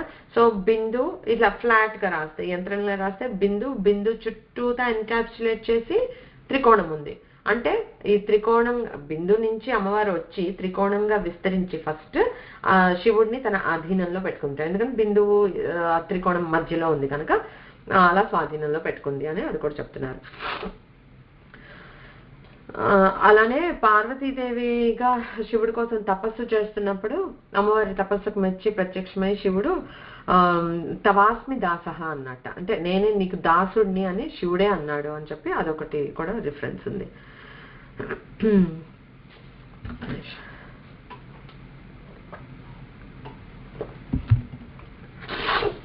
ఇంకా సౌందర్యలహరిలో ఫస్ట్ శ్లోకంలోనే చెప్తారు ఇది. శివశక్త్యా యుక్తో యది భవతి శక్తః ప్రభవితుం న చేదేవం దేవో న ఖలు కుశలః స్పందితుమపి అతస్త్వామారాధ్యాం హరిహర విరించాదిభిరపి ప్రణంతుం స్తోతుం వా కథమకృత పుణ్యః ప్రభవతి. సో బేసిక్గా ఇక్కడ ఏం చెప్తున్నారు, ఎంత పరమాత్మ అయినా కూడా పరమేశ్వరుడు నీతో కలిసి ఉంటేనే శక్తిమంతుడు అంటే శక్తితో కూడినవాడు. అంటే అమ్మవారు ఉంటేనే సర్వశక్తిమంతుడు లోక వ్యవహారాలన్నీ నడపగలుగుతున్నాడు. అంతేగాని నువ్వు తోడు లేకపోతే అసలు ఆ స్పందన అనేది లేకుండా అలాగా స్థానువులాగా ఉండిపోయాడు అని చెప్తున్నారు. స్పందితుమపి అని అంటారు కదా. అంటే మనం ఎట్లా ఊహించుకోవాలంటే, ఒక ఇలా కొలను లాగా ఉందనుకో, ఒక plain nothing, no movement, water అలా ఉంది. అందులో ఒక్క డ్రాప్ మనం ఇలా వేసామంటే ఆ బిందువు నుంచి, బిందువే కదా ఫస్ట్ హిట్ అయిన కాంటాక్ట్ పాయింట్, దాని నుంచి ఇలా తరంగాలు ఇలా వ్యాపిస్తుంది. నువ్వు ఎంత బరువు వేస్తే అంత వ్యాపిస్తుంది. సో అమ్మవారి శక్తికి తగ్గంత బ్రహ్మాండం అంతా వ్యాపించింది అనమాట. సో అది మా స్పందన అలా కలిగింది, అది అమ్మవారి వల్లే కలిగింది. సో అలాంటి శివుడు తర్వాత బ్రహ్మ విష్ణు రుద్రులు ప్రణంతం స్తోత్రం కథమకృత అతస్వాం ఆరాధ్యం హరిహర విరించాది విరపు. అంటే హరిహరుడు అంటే బ్రహ్మ విష్ణు రుద్రులు వాళ్ళకి అప్పచెప్పిన సృష్టి స్థితి లయ కార్యాలు కూడా నీ దయ వల్లే చేయగలుగుతున్నారు. సో ఆ ప్రణంతం స్తోత్రం వా, నిన్ను అంటే నీకు నమస్కారం చేయాలన్నా, ఒక స్తోత్రం చేయాలన్నా కూడా ఎన్నో జన్మల పుణ్యం ఉంటేనే కానీ కాదు.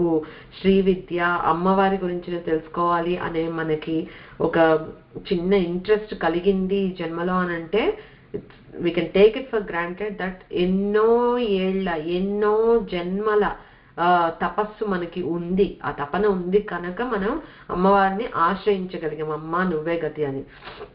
లేకపోతే అది చేయలేరు. మనకి క్లియర్గా మన కళ్ళ ముందే మనం చూస్తూ ఉంటాం, ఎంతో మంది ఉన్నారు, ప్రతి ఒక్కరికి ఈక్వల్ ఆపర్చునిటీ ఉంది. వివేకానందులు చెప్తారు అట్లాగే, everybody has the potential to find the divinity with in themselves. మనకు అందరికీ ఆ జ్ఞానాన్ని ఆశ్రయించే పొటెన్షియల్ ఉంది, ఎంతమంది అది ట్యాపింగ్ చేయగలుగుతున్నాము.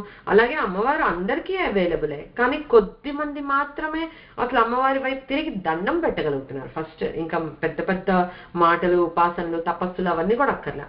సో ఏదో ఈ మాత్రం అమ్మవారి పేరు తీసుకుని దండం పెట్టుకోగలుగుతున్నందుకు అంటే మనం కూడా ఎప్పుడో ఏదో చేసామన్నమాట. అది మైండ్లో పెట్టుకుంటే అరే మళ్ళీ మనం ఉన్న స్థితి నుంచి ఇంకా దిగిపోకూడదు, ఇంకా గట్టిగా పట్టుకొని ఇంకొంచెం ప్రోగ్రెస్ చేయాలి. ఎందుకంటే ఇప్పుడు మనకు ఒక తసల్లి వచ్చింది కదా, ఏంటి ఎన్నో జన్మల్లో చేసుకుంటేనే ఇప్పుడు పట్టుకున్నామంటే మరి ఈ జన్మని వేస్ట్ ఎలా చేసుకుంటాం తెలిసి. సో ఇంకా కొంచెం ఇంటెన్షన్ స్ట్రాంగ్గా చేసి, ఇంకా కొంచెం కష్టపడి శ్రమ లేకుండా ఏది కాదు. అందుకే spirituality is always for your younger age. ఎప్పుడో రిటైర్ అయ్యాక చేస్తాను, 50 వచ్చాక చేస్తాను, 60 వచ్చాక చేస్తాను, గ్యారంటీ ఏంటి బ్రతికుంటామని? బ్రతికున్న పూజకి కూర్చునేగలిగేంత శక్తి ఉంటుందా? గట్టిగా మంత్రాలు ఉచ్చారణ తప్పుకోకుండా చెప్పగలిగేది ఉంటుందా? అవన్నీ ఉన్నప్పుడే నీ ప్రైమ్ ఏజ్ లో నువ్వు చేయాల్సింది ఫోకస్ స్పిరిచువాలిటీ మీద. Everything else will fall in place. మనం unfortunately we run after material desires and spirituality అనేది అదేదో పాస్ట్ టైమ్ రిటైర్మెంట్ యాక్టివిటీ లాగా పుష్ చేస్తాం.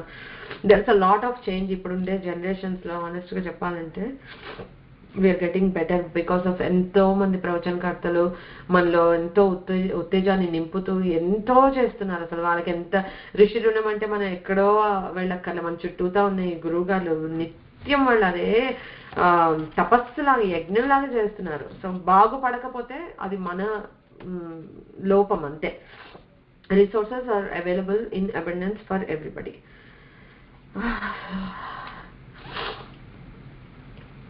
ఓకే, సో ఇప్పుడు మనము ఏది చేయాలన్నా కూడా మనకు ఒక శక్తి కావాలి కదా. సో ఫర్ ఎగ్జాంపుల్ ఇప్పుడు సృష్టి చేయాలి అంటే మనకి జ్ఞానం కావాలి. ఓకే, అందుకే బ్రహ్మకి సృష్టి చేయటం కార్యక్రమం అప్పగిస్తే సరస్వతీదేవి శక్తిగా వెళ్ళింది. ఇప్పుడు మనకి ఎప్పుడు భార్య అని చూపించారు అంటే అది ఆయన శక్తి అని. ఏంటి ఆయన శక్తి? జ్ఞానశక్తి. ఎందుకంటే ఎలా సృష్టిని చెయ్యాలి అనే జ్ఞానం ఆయనకు ఉండాలి కనుక అది అలా భార్యాభర్త అయ్యారు బ్రహ్మ సరస్వతి. తర్వాత స్థితి చేయడానికి ఏం కావాలి? మనకి ఐశ్వర్యం కావాలి. మెయింటెనెన్స్కి ఎప్పుడు మనకి డబ్బులు కావాలి. ఈ ప్రపంచంలో అందరికీ ఫుడ్ అన్నీ చూసుకొని చేయాలంటే అందుకని విష్ణుమూర్తికి భార్య ఐశ్వర్య శక్తి. ఓకే, అది లక్ష్మీదేవి. తర్వాత లయం చేయటానికి ఏం కావాలి? లయం చేయడానికి ఏం కావాలి? శక్తి కావాలి. And I had to think twice, ఏం కావాలి నిజంగా లయం చేయడానికి ఏం కావాలి అని అనుకున్నా. నాకు తట్టినవే చెప్తున్నా నేను అగైన్. మళ్ళీ లయం చేయడానికి అపరిమితమైన శక్తి కావాలి. ఓకే, అండ్ నాకేమనిపిస్తుందంటే అంత అపారమైన కరుణ కూడా కావాలి. అంటే ఇప్పుడు మనము లయం అని అంటే అది ప్రతిరోజు జరిగే నిద్ర ఉంది, అది కూడా ఒకలాంటి నిత్య ప్రళయం అని అనుకుంటాం. అది ఎంత అమ్మవారి కరుణ కాకపోతే నిజంగా నిద్ర పట్టని రోజుని తెలుస్తుంది మనకి నిద్ర వాల్యూ ఏంటో. రోజు హాయిగా పడుకుని లేచేస్తూ ఉంటే తెలియదు, కానీ ఒక్క పూట నిద్ర లేకపోతే పిచ్చెక్కిపోతున్నట్లు ఉంటుంది. తిన్నావు అంతా బాగానే ఉంది కదా, నిద్ర లేకపోతే ఏమవుతోంది? సో మనకి ఆ జరిగే ఆ లయం, ఆ బ్రీఫ్ లయం కూడా మనకి చాలా ఇంపార్టెంట్. అది నిద్రా దేవత అంటాం. అందుకే మనం నిద్రారూపైన సంస్థిత అమ్మవారు. సో ఆ లయానికి కూడా మనం ఏం కావాలి? కరుణ కావాలి. అందుకే అమ్మ కరుణిస్తే నిద్ర వస్తుంది, మంచి నిద్ర వస్తుంది. కళలు కూడా అక్కర్లేదు, హాయిగా పడుకొని పొద్దున్న లేస్తే సరిపోతుంది. సో నాకేమనిపిస్తుంది అంటే శక్తి కావాలి, ఎందుకంటే ప్రెసిషన్ కావాలి, టైంకి జరగాలి లయం అనేది. అంటే ఇప్పుడు మనం పెద్ద దీంట్లో మాట్లాడుతున్నాం అనుకో, ఎవరు ఎప్పుడు ఎగ్జిట్ అవ్వాలో ఈ ప్రపంచం నుంచి అప్పుడు అయిపోవాలి. అంటే అది కూడా ఒక కరుణే. ఎందుకంటే ఈ సంసారంలో అదేదో అమ్మవారి కోపం అని ఎప్పుడు అనుకోవద్దు, ఒక చావు. సో ఇది మనం మైండ్ సెట్ అందరికీ మార్చుకోవాల్సింది ఏంటంటే చావు అంటే మనం భయపడతాం. యాక్చువల్లీ మనకి ఈ సంసారం నుంచి మనము విడుదల అవుతున్నాము అనే దృష్టితో పెట్టుకుని ఉంటే అమ్మయ్య ఈ బాడీ తోటి ఒక మీడియంగా మనం వచ్చాం, మన ఆత్మ వచ్చింది, ఈ బాడీని ఆవహించుకుని ఉంది ఇన్నేళ్ళు, అయిపోయింది వచ్చిన కార్యక్రమము. You will go to where, నీ స్వస్థలానికి వెళ్తావు అని అట్లీస్ట్ నమ్మాలి. ఎక్కడికి వెళ్తామో అది దేవుడు చూసుకుంటాడు, కానీ ఆ దేవుడి దగ్గర వెళ్తున్నాము అని అనుకుంటే అసలు చావు కూడా will wait for it, any day let it come, I'm ready to go అన్నట్లుగా ఉండాలి. అది మనం ప్రాక్టీస్ చేయాలి. చావు అనే దానికి భయపడకూడదు. పుట్టడానికి భయపడాలి. యాక్చువల్లీ పుడుతూ ఉంటే అందుకే ఏడుస్తారేమో చంటి పిల్లలు. ఎందుకంటే అప్పటికి ఆ జ్ఞానం ఉంటుంది పొట్టలోంచి వచ్చేటప్పటికి. పుడితే బాబోయ్ మళ్ళీ సంసారంలో పడ్డామా అని వాళ్ళు పుట్టిన వాళ్ళు ఏడిస్తే అదొక అందం చందం. చనిపోయే వాళ్ళు ఎప్పుడు ఇంకా నాకేదో ఇంజెక్షన్ ఇచ్చేయండి, ఇంకేదో చేసేయండి, ఇంకొన్నాళ్ళు బ్రతికిచ్చేయండి, ఏం అక్కర్లేదు, అన్ని ప్రయత్నాలన్నీ చేశారా, ఇంకేం లేదా, వదిలేయండి కృష్ణారామ అనుకుంటూ వెళ్ళిపోతాను అనే అంత మెంటల్ స్టెబిలిటీ. నేను జోక్గా చెప్పట్లేదు, ఐఎమ్ వెరీ సీరియస్గా నేను చెప్తున్నాను.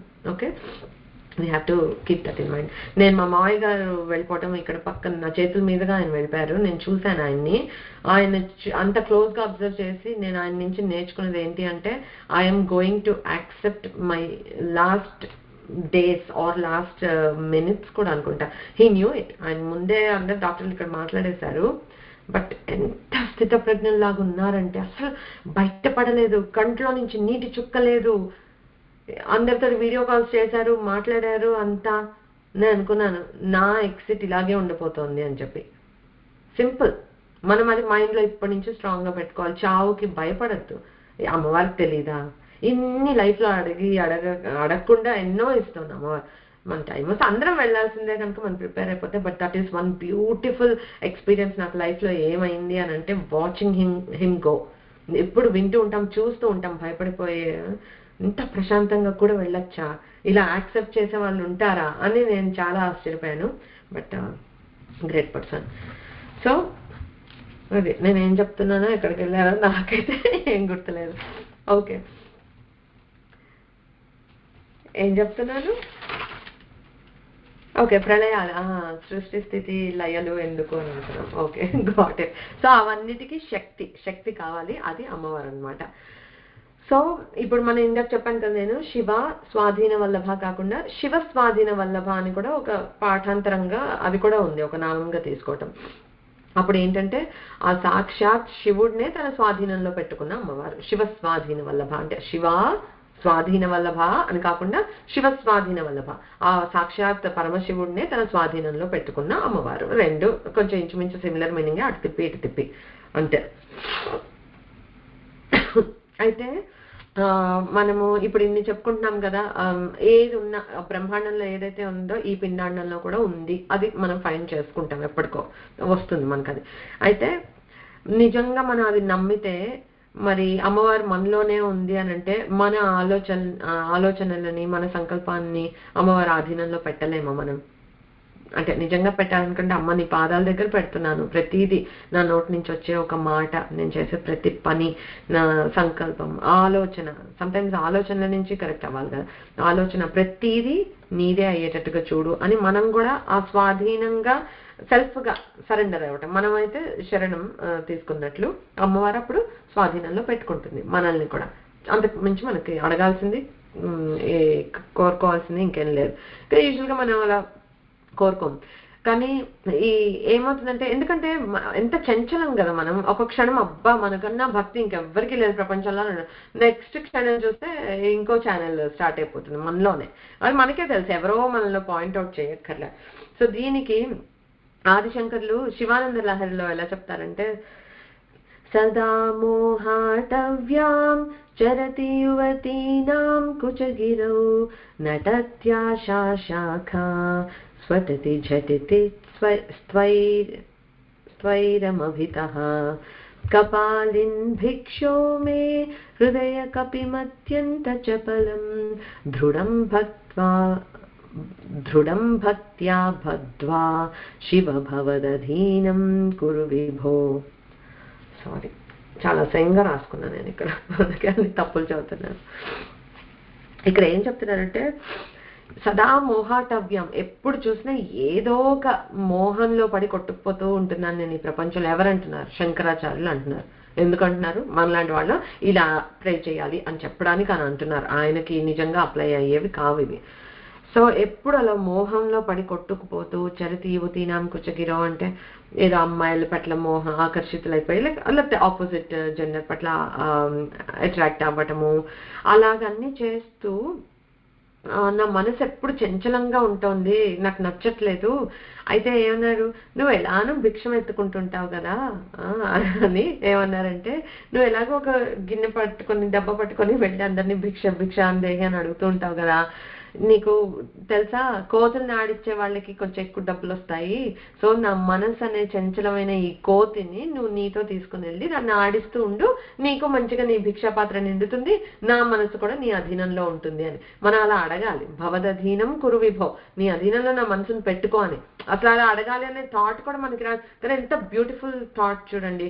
దృఢం భక్త్యా భద్వ అంటే మంచి దృఢమైన భక్తితోటి, భక్తి అనే తాడుతోటి నన్ను కట్టేసి నీ దగ్గర ఉంచుకొని, ఇంకా అంతకన్నా అంటే నాకు మొత్తం అసలు శివానంద లహరి ఎంత ఇష్టం అంటే, అదేంటంటే అంత చిన్న పిల్లాడిలాగా నాకు ఏమీ తెలియదు నువ్వే చెయ్యి అని మొత్తం భారం భగవంతుడి మీద వేసేయటం. అసలు అందులో పెద్ద అంటే ఇవి మనం కూడా అడగచ్చు. నిజంగా మనకి టచ్ అయితే గనక ఈ భక్తి అని తాడుతో కట్టేసి నన్ను దృఢంగా పెట్టుకున్న చంచలమైన కోతి లాంటి మనసుని అని, అది ఎంత ట్రూ. అదే కనుక అకాంప్లిష్ అవితే మనకి ఎంత బాగుంటుంది. సో అలా నీ అధీనం చేసుకో స్వామి అని ఎలా అడుగుతున్నారో అలా మనం అడగగలగాలి. ఓకే, అది. సో శివ స్వాధీన వల్లభ ఇక్కడ వరకు ఆ అమ్మవారు వెళ్ళింది కూర్చుంది చెప్పుకున్నాం. ఇక్కడ ఈ నామం నుంచి అంటే సుమేరు శృంగ మధ్యస్థ శ్రీమన్ నగరనాయక చింతామణి గృహాంతస్థ పంచబ్రహ్మాసన స్థిత మహాపద్మాటవీ సంస్థ కదంబ వనవాసిని సుధాసాగర మధ్యస్థ కామాక్షి కామదాయిని. ఈ నామాల వరకు మొత్తం ఇందాక మనకి మొత్తం ఒక శ్లోకంలో ఆదిశంకర్లు చెప్పేశారు కదా సుధా సింధోర్ మధ్య అని. అదే ఈ ఇన్ని నామాల్లో నెక్స్ట్ ఫాలో అవుతూ ఉందన్నమాట.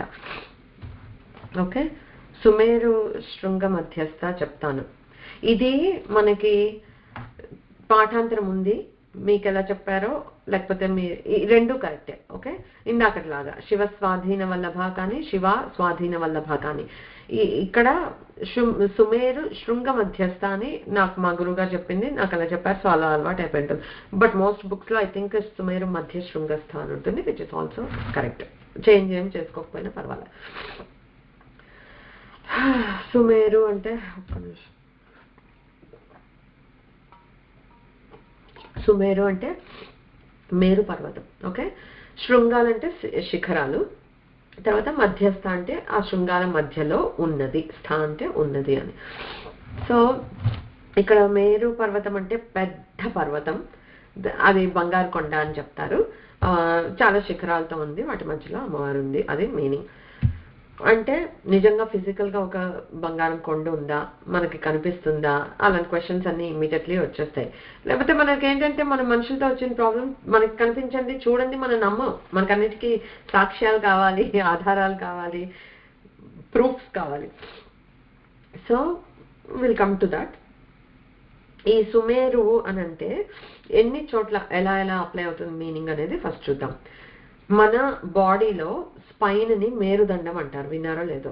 మేరుదండం, ఆ మేరుదండంలో ఆ శిఖరాగ్రం వచ్చేసి మనకి సహస్రారం. ఇక్కడ వరకు స్పైన్ అట్లా వచ్చి ఇక్కడ ఎండ్ అయ్యేది సహస్రారానికి అంటుతుంది కదా. సో అది సుమేరు శృంగ మధ్యం అని అంటే ఏంటి, ఇక్కడ ఈ సుమేరుకి ఈ శృంగానికి మధ్యలో ఇక్కడ సహస్రారంలో అమ్మవారు ఎక్కడో లేదు మనలోనే ఉంది అని. ఓకే, అక్కడ శివశక్తి ఐక్య రూపిణి లలితాంబిక ఇక్కడే ఉంటుంది. చెప్పుకున్నాం కదా గురుపద ద్వంద్వం అని, ఇక్కడే మనం భావన చేయాలి మనలో చూసుకునేటప్పుడు. సో ఇక్కడ మనకి స్పైన్ ఏంటి, మనకి ఆధారం కదా. స్పైన్ పనిచేయకపోతే like the whole nervous system అంతా బ్రేక్ అయిపోతుంది, వీ కాంట్ సర్వైవ్. సో మనకి ఎంత ఆధారమైనది. సో మేరు అంటే ఆధారం. ఓకే, అలాగే మనకి ఇప్పుడు ఒక సోలార్ సిస్టంలో ప్రతి ప్లానెట్ కి ఒక ఆర్బిట్ ఉంటుంది. సో సోలార్ సిస్టమ్ కి ఒక సెంటర్ పాయింట్ ఉంటుంది, దాని ఆర్బిట్ కి దాన్ని బేస్ చేసుకుని ఇంత పిసర్ కూడా డీవియేషన్ లేకుండా అవి తిరుగుతూ ఉంటాయి గ్రహాలన్నీ మ్యాజిక్ లాగా. అవి ఇంత టిల్ట్ అయినా కూడా మొత్తం అయిపోతుంది, ప్రళయం వచ్చేస్తుంది, అంత కండిషన్డ్ గా తిరుగుతూ ఉంటాయి అన్నమాట. అలా తిరుగుతూ ఉంటే ఈ మేరు పర్వతాన్ని ఎలా చెప్తారు అని అంటే అఖిలాండ కోటి బ్రహ్మాండాలు అని అంటారు కదా. అఖిలాండ కోటి బ్రహ్మాండ నాయిక లేకపోతే అనంత కోటి బ్రహ్మాండ జనని అని అంటాం మనం అమ్మవారిని. అన్ని బ్రహ్మాండాలకి అంటే మల్టీవర్సెస్ మనం మాట్లాడుకుంటే వాటి అన్నిటికీ మళ్ళీ ఒక సెంటర్ పాయింట్ ఉంటుందిట. దేని ఆర్బిట్ లో సెంటర్ పాయింట్, ఏ సోలార్ సిస్టమ్ లో సెంటర్ పాయింట్ దానికి అలా ఉండటం కాకుండా అన్ని బ్రహ్మాండాలకి ఒక సెంటర్ పాయింట్ ఉంటుంది, అది సుమేరు అని అంటే అదిట. సో దాన్ని మనం చూడగలమా అసలు? కాంతి పుంజం. బంగారు కొండలా ఉంది అంటే ఏంటి, కాంతితోటి వెలిగిపోతోంది అని. సో అది సుమేరు అని అంటే. ఆ Sumeru is the centre of the universe. అక్కడి నుంచే ప్రతి దానికి కేంద్రం, అమ్మవారందరికీ కేంద్రం ఆధార శక్తి అనమాట. సో ఈ శ్రీమన్ నగరం అనేది సుమేరు పర్వత శృంగం మీద నిర్మించబడింది. విశ్వకర్మ వచ్చి సృష్టించాడు కదా, అలాగా. సో ఆర్యాద్విషతిలో దుర్వాసుడు చెప్తాడనమాట అమ్మవారిని. చెప్పాను కదా అమ్మవారి నివాస స్థానాన్ని చాలా మంది చాలా రకాలుగా వర్ణించారు అని. సో ఆయన ఏం చెప్పారు, ఆయన ఎలా చెప్పారంటే, ఇప్పుడు ఈ సుమేరు పర్వతంలో 4 శిఖరాలు ఉంటాయట. ఆ 4 శిఖరాల్లో తూర్పు వైపు ఉండేది బ్రహ్మ శిఖరం, నైరుతి వైపు ఉండేది విష్ణు శిఖరం, వాయవ్యం వైపు ఉన్నది రుద్ర శిఖరం, ఆ మూడిటికి మధ్యలో ఉన్నది అమ్మవారు ఉన్న శ్రీమన్నగరం. ఓకే, సో అలాగా మొత్తం ఈ మన త్రిమూర్తులకి తోటి చుట్టూతా ఉండి ఆ మధ్యలో ఉండే మధ్యస్థ అన్నారు కదా, శృంగ మధ్యస్థ అని, అదొక మీనింగ్. ఇంకోటి ఏంటి అంటే మనకి శ్రీచక్రాన్ని శ్రీమేరు అని అంటారు, అది కూడా ఒక రిఫరెన్స్ ఉంది. సో ఆ మేరు శృంగం అని అంటే ఏంటి, ఆ బిందు టిప్ లో ఉంది కదా, అదే శృంగం టిప్ లో ఉన్నది. సో దానికి ఆ బిందువు, అందులో తూర్పులో ఇచ్ఛాశక్తి, నైరుతి జ్ఞానశక్తి, వాయవ్యంలో క్రియాశక్తి, 3 శక్తులతోటి కూడిన అమ్మవారు అక్కడ ఉందన్నమాట. సో శ్రీచక్రంలో అక్కడ బిందులో శివ శక్త్యాత్మికగా అమ్మవారు ఉంది అని. ఇంకా మనకి లలిత అష్టోత్తర శతనామంలో రజతాచల శృంగాగ్ర మధ్యస్థాయే నమో నమః అని ఒక నామం ఉంటుంది. ఇక్కడ రజతం అంటే వెండి కదా, అంటే వెండి కొండ అని చెప్తున్నారు. ఇక్కడ అందులో వెండి కొండ అంటే ఏంటంటే మంచు కొండ. ఇప్పుడు తెల్లటి మంచు చూస్తే వెండిలాగే మెరిసిపోతూ ఉంటుంది కదా, సో అదే హిమగిరి అనమాట. సో ఇప్పుడు ఈ మేరు పర్వతం ఎక్కడైతే ఉందో, విచ్ బియాండ్ అవర్ కాంప్రహెన్షన్, దాని విభూతిగా కైలాసంలో ఈ హిమగిరి ఉంది అని మనం అనుకోవచ్చు. అంటే కైలాసం అంటే ఇది మన హిమాలయాల్లో ఉన్న ఈ హిమగిరి పర్వతాలు ఏవైతే ఉన్నాయో దాని విభూతి ఉంది. అందుకే మనం ఇప్పుడు ఇంత వెళ్ళి అందరూ మానస సరోవర యాత్ర ఎందుకు దర్శనం చేసుకోవాలి అని అంటే, మన భూలోకంలో ఆ కైలాసం లేకపోతే మణిద్వీపం విభూతి ఏదైనా ఉంది అని అంటే అక్కడ కనుక అలా వెళ్తారు. సో అలా కూడా రిఫర్ చేశారు.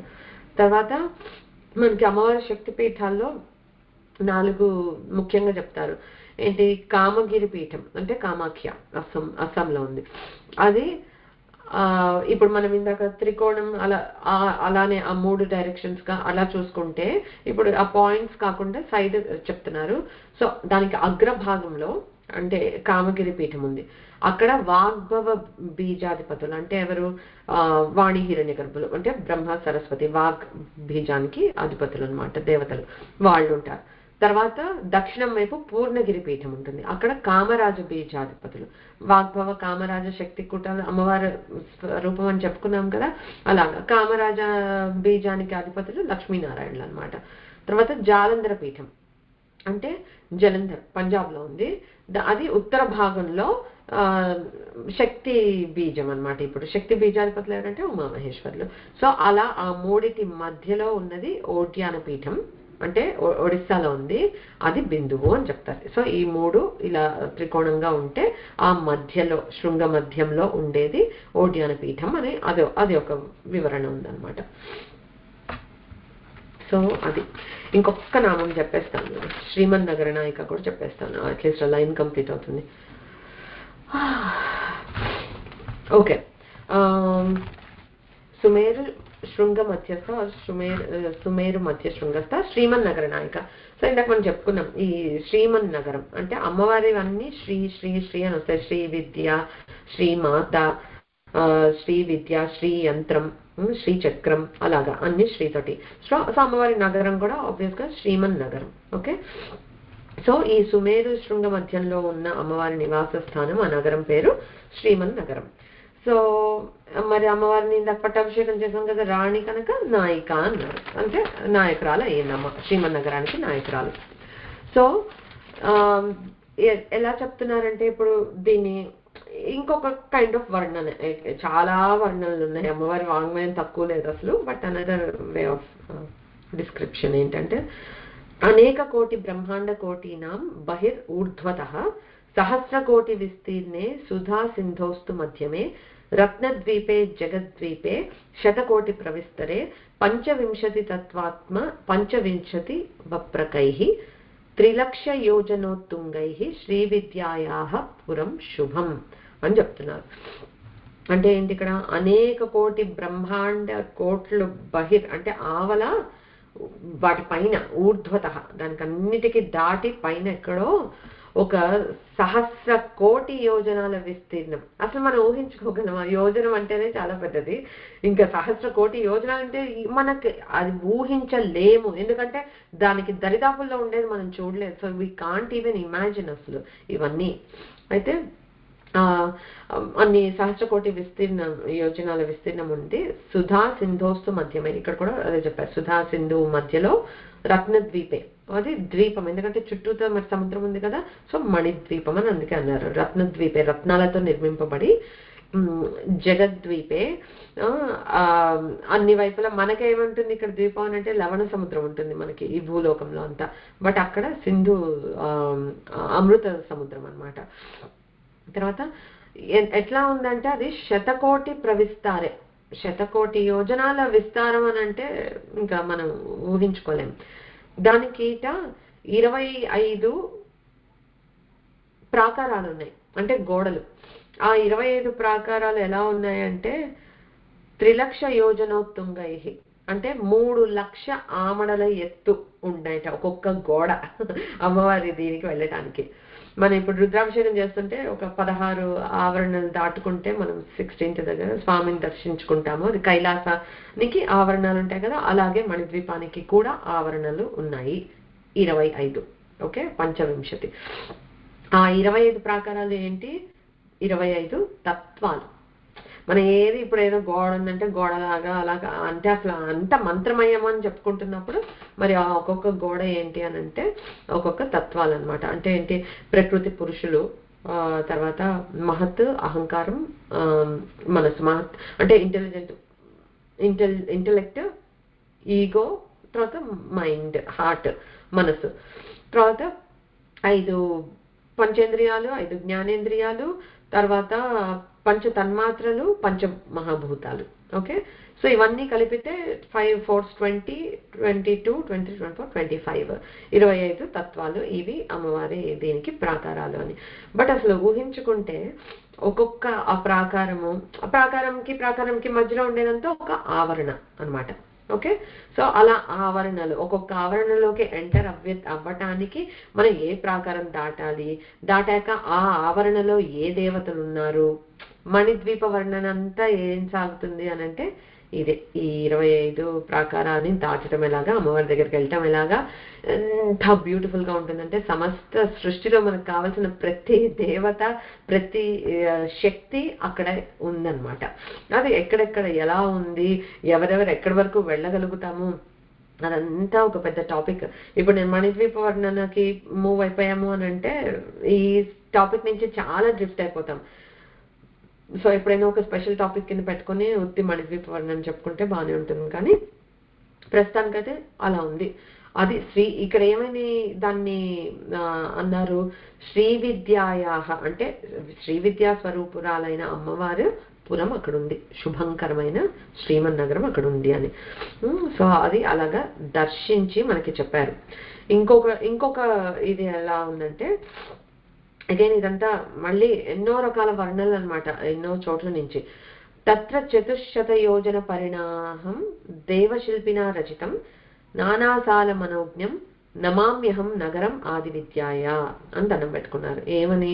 400 యోజనాల వైశాల్యం ఉండి అనేక ప్రాకారాలతో ఉన్న శ్రీమన్ నగరానికి నమస్కరిస్తున్నాను అని దండం పెట్టుకున్నారు. అంటే అలా ఎన్నో చోట్ల ఆ డిస్క్రిప్షన్ ఎన్నో వాంగ్మయాల్లో మనకు దొరుకుతుంది అనమాట. సో బేసిక్ గా మనం చెప్పుకోవాల్సిన ఇంకా కంటిన్యూ అవుతాయి నామాలు అమ్మవారి నివాస స్థానం గురించి. బట్ సో అమ్మవారి దీని వరకు వెళ్ళాం. చింతామణి గృహాంతస్థ వస్తుంది కదా, అది వచ్చినప్పుడు మళ్ళీ చెప్పుకున్నాంలే నెక్స్ట్ నామంలో. బట్ ఇవాళ ఇక్కడ స్టాప్ చేద్దాము. సో అమ్మవారు ఎక్కడుంది? సుమేరు శృంగాల మధ్యలో. అగైన్ సుమేరు అంటే అదేదో ఫిజికల్ గా ఒక కొండ, అది గోల్డ్ తోటి చేసింది అలా అని కాకుండా ఈ మొత్తం మొత్తం అనంతకోటి బ్రహ్మాండాలకి ఆధారమైన ఒక సెంటర్ పాయింట్. ఆ ఆధార శక్తి అమ్మవారు. అది దివ్య జ్యోతితోటి వెలిగిపోతూ ఉంది. ఎందుకంటే మనం చెప్పుకుంటాం కదా, నక్షత్ర సూర్య భాతిన చంద్ర తారకం అని. అక్కడ చంద్ర సూర్యులకి వాటికి అన్ని యూనివర్సెస్ లో ప్రతి నక్షత్రానికి అన్నిటికీ కాంతి ఎక్కడి నుంచి వస్తుంది అని అంటే ఇలా ఈ అమ్మవారి దగ్గర నుంచి వస్తుంది అని అనమాట. అది. So will stop here. శ్రీమన్నగరంలో బ్రేక్ తీసుకున్నాం మనం కూడా. నెక్స్ట్ వీక్ కంటిన్యూ చేద్దాం. ఓం పూర్ణమదః పూర్ణమిదం పూర్ణాత్ పూర్ణముదచ్యతే పూర్ణస్య పూర్ణమాదాయ పూర్ణమేవావశిష్యతే. ఓం శాంతి శాంతి శాంతి. హరి ఓం. శ్రీ గురుభ్యో నమః. హరి ఓం.